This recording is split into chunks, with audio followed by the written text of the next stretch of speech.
thar Krista chua min du ti rel Kristan salem thar tua lai chua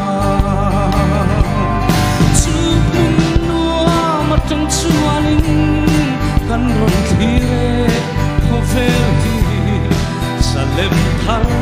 Krista am song kangai ne em ho fer hi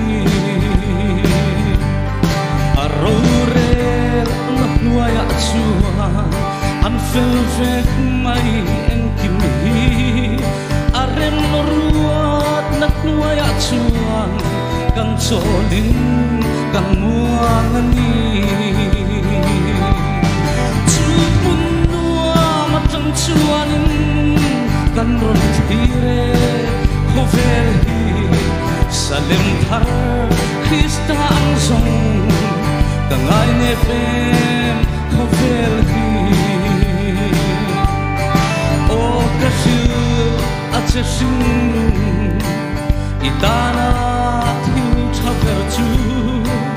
idang chu kum song song hi eng ma in ti buai su se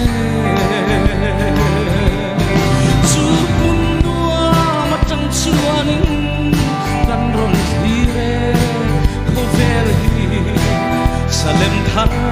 Krista ang song kangai ne pem ho ver hi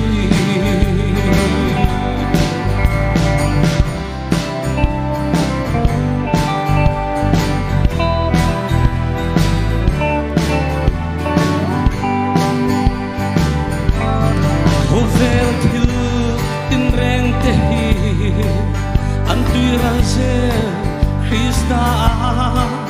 an hlut na song song te po kangai ne pem ho ver hi chu kun nuwa matang chuanin kan ron thire ho ver hi salem thar Krista ang song kangai ne pem ho ver hi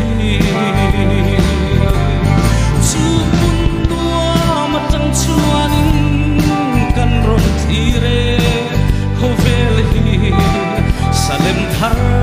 Krista ang song kangai ne pe